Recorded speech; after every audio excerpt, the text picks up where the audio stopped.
got my hair extensions in. Hoping they look a little bit better, cause I watched the Gabby Hanna video that I did where my hair extensions are in, and there's moments where, girl.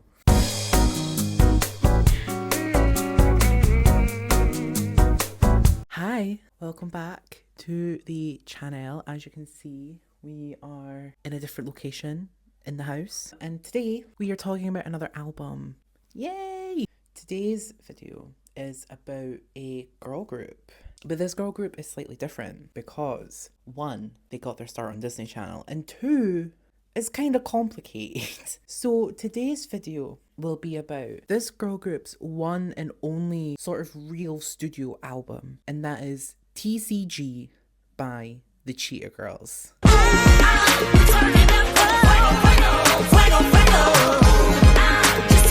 TCG, or the Cheetah Girls, although I said it was their only studio album, their real studio album, it is their second because their first studio album was a Christmas album, Cheetah-licious Christmas. But this was their second and their final studio album as a girl group. It was released September 25th, 2007. And you might be thinking, the Cheetah Girls as in like the Disney Channel band? Yes. Because the Cheetah Girls is kind of like Miley Cyrus and Hannah Montana. So you know how Hannah Montana had her own music that was released and charted under Hannah Montana. But Hannah Montana is a fictional character played by Miley Cyrus, who also at the same time was releasing her own music. The Cheetah Girls kind of had a similar situation, except the fictional band was the Cheetah Girls and the real band was also the Cheetah Girls. So the fictional version, the one that you see in the movies, has 4 members. We have Galleria, Chanel, Dorinda, and Aqua. Now, the band was formed, I believe, for the movies. However, eventually, the fictional band, the Cheetah Girls, branched off and became a real band called the Cheetah Girls. And the real life band had 3 members, and it was Adrian, Sabrina, and Keely. Raven was only really involved in the films. The album was recorded throughout 2006, 2007. They actually began recording in the beginning of 2006, but paused production on the album because production on the Cheetah Girls 2 began, and then they eventually resumed production of the album once the production of the Cheetah Girls 2 finished. Shall we get into the singles for this album? Cheetah Girls! This album would produce 2 singles. The lead single was So Bring It On. So bring it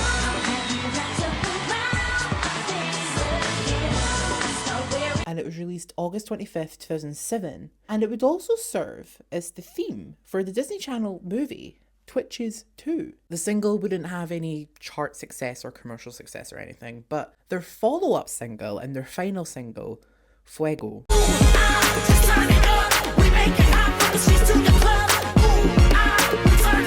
was released September 15th, 2007. And this song would be described as a Latin party anthem by the girls themselves. And it would sample Lionel Richie's All Night Long. The song would chart at number 27 on the Hot Dance Club Play charts. What a name. And at number 22 on the Billboard Bubbling Under Hot 100 charts. But it's still good that a song by a Disney Channel act that is separated from their Disney Channel IP, kind of, still charted well. But anyway, shall we get on to the meat and tatties of the video, which is my opinion on each of the songs, because, don't know if you know, but around these parts of my channel, with me and my 80-something subscribers, my opinion goes. It's my opinion that matters. I used my magic to turn Fluttershy into a flesh cube! Absolutely horrid, darling! So, track 1, funnily enough, we were just speaking about it, is Fuego.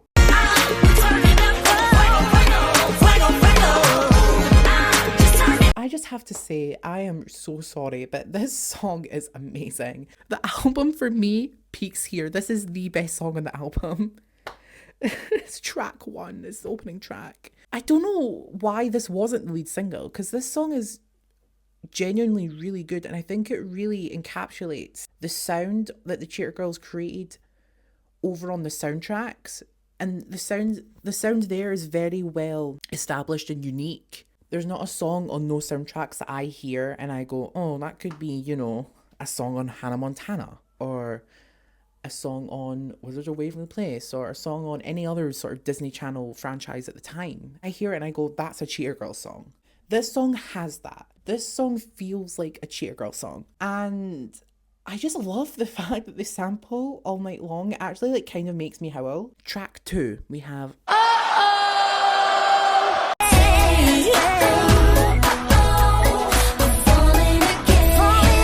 I like the vibe of the song and the production is cute. But I will say, this will lead me to this point. The big criticism of this album that I read is that the album sounds very manufactured. I would say you would find across most Disney Channel acts that didn't write their own music. You know, they were just given songs without much, like, it was just like, oh, we have this song and we like it and we want you to sing it. It was that kind of vibe, right? And this song does feel a little generic. It just in the sense that if you gave this to any other act, nothing would really change about the song. The Cheetah Girls singing it doesn't bring anything new to it, and it would, to me, it would sound the same if you gave it to like a young Miley Cyrus or like Vanessa Hudgens. There's just nothing about the song that screams the Cheetah Girls. It doesn't sound like a song written with them in mind. Track number 3, we have Human.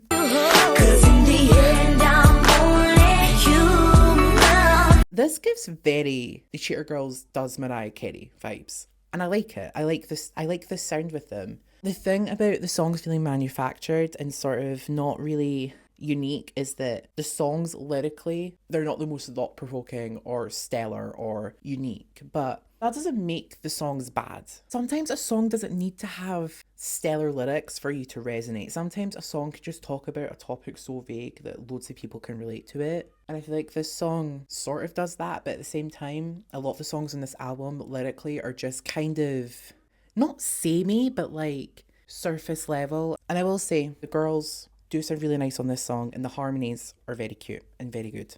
Track 4, we have So Bring It On, the lead single.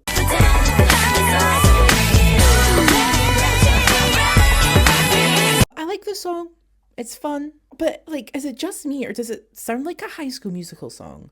Or like maybe Camp Rock? It sounds like a song that would be on no soundtracks. It's not a song that I'd really think of for the Cheetah Girls. And not that it's bad, they still sound really good on it. The bridge is amazing though. The bridge is stellar. It's really good. And that guitar, love the guitar in that bridge. Track 5, Break Out This Box.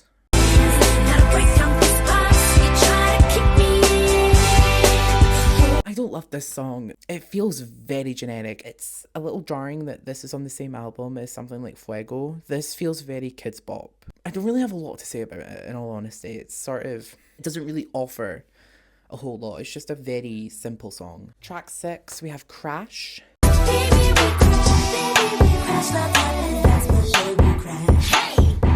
It's a step up from the previous track, but again, not one of my faves. I find the production a little odd, not in a bad way, just in like a weird way. Like, it's not in a bad way, but it's also not really in a good way. The horn that they use, I don't want to guess what instrument it is because I know I'm going to be like really wrong. It sounds like a trumpet to me, but literally, I know it's just like a horn, right? They use it in a really weird way and it feels like really slightly out of place, but if you were to remove it from the song, there really wouldn't be a song there. It feels like the song was built on this horn and it just, yeah, it feels weird. It feels odd. Track 7, Do No Wrong.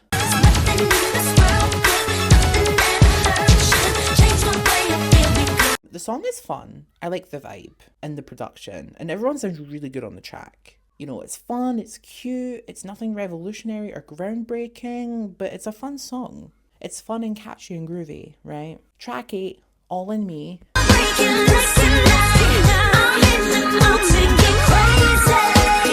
This song is really fun. I listened to it a couple of times for like writing all my thoughts down, and I love the like really soft gospel feel it has to it. I could imagine a choir of children singing it at like a school talent show or something. It does also feel like a song for the Cheetah Girls. It feels like a song that was designed with the Cheetah Girls in mind. And I know if Raven was on this track, it would be stellar. It would be really good. Track 9, Off the Wall.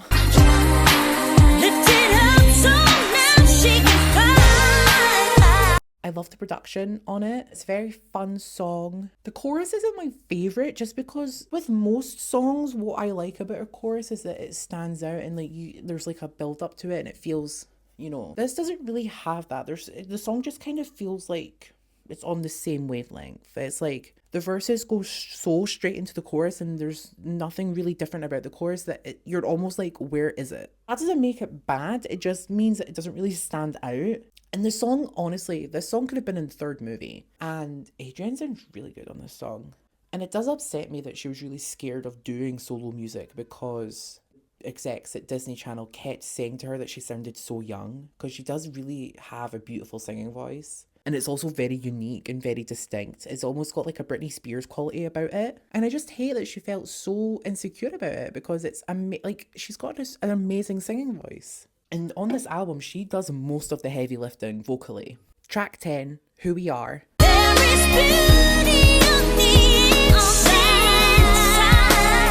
Again, the song is cute, but it feels like a song that could have been sang by literally anyone else. The production is nice, and the girls sound really beautiful on the track.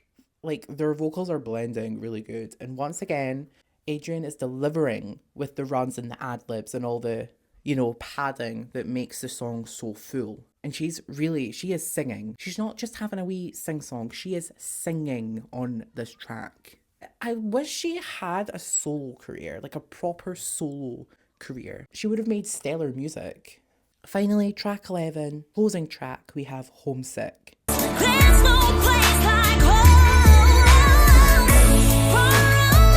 This song really sounded like it could have been on the third movie. Because if you don't know about the third Cheetah Girls movie, it's set in India. And the song is about feeling homesick. And I feel like if they had just like tweaked the lyrics on the song, it really would have worked in the third movie. I almost kind of wish it was in the third movie. Because I think some of the more slower songs and some of the ballads in the third movie are a little bit weak. I feel like this would have actually been a better choice. And it's a pretty album closer. It's a pretty song. That's just the word I would use to describe it.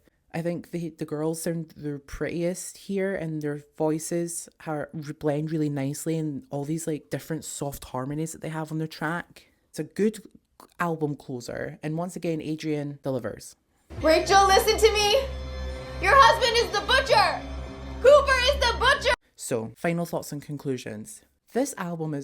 I would say this album's overall a pretty good album. The music is cute, it's digestible, and it's easy to listen to, which for a Disney Channel act is what you mainly want, is their target audience is younger. You want music that's accessible and easy. There's themes to it, but they're themes that children can understand. Well, I say children, a younger audience can understand and relate to. My main issue with the album, and this sort of coincides with the main issue for critics, is that quite a big portion of the music on this album, I just realised you can see him, quite a big portion of the music does sound very generic and manufactured. You could take songs like Uh-Oh or Crash and give them to literally any other artist and the songs would feel the same. And this is such an issue for me because an act like the Cheetah Girls, they're such a unique and interesting act, and they have such an established, unique sound on their soundtracks. If you go listen to their soundtracks, they do feel different because the first film set in New York, the second film set in Barcelona, and the third film is set in India. So especially the second and third film incorporate sounds from those cultures and areas, but they all still have those unique sounds, and that's distinct sound that makes the Cheetah Girls who they are. And I just wish that was translated a lot more into their actual music, because the girls themselves are talented. And I just wish they had more catered and designed music that was designed for them that backed that up. My favourite track, obviously, is Fuego, without a doubt. And it's actually kind of baffling to me why I love it so much. It just it flicks a switch in my brain. It almost do you know when sleeper agents have like a code word that activates them? That song activates something in me that just makes me move and dance. Whenever it comes on, I'm just ready to party. I'm just it's like a light bulb. But I'd also like to give a shout out to So Bring It On, All In Me, and Off the Wall. Those songs are also pretty strong. My least favourite is Break Out This Box, and it's just because it does feel the most generic and bland. And it's just really a nothing burger of a song. But yeah, that is my video about the Cheetah Girls. I would be wearing my Cheetah Girls top. You have seen it in previous videos, but the top's dirty. That's the video. That's it. I hope we enjoyed. I hope we laughed. I hope we liked. I'm glad to be talking about an album that I liked more than I disliked it. It's nice and refreshing considering all the past other albums I've been talking about them and I've just been like, that sucks, this sucks, that sucks, this sucks. It's nice to be a little bit more positive. If you enjoyed the video, if you've made it this far, like, subscribe, comment, repost, retweet, hashtag, MySpace. I will love you, I will leave you, and I will see you in the next one. Okay? Right. Bye.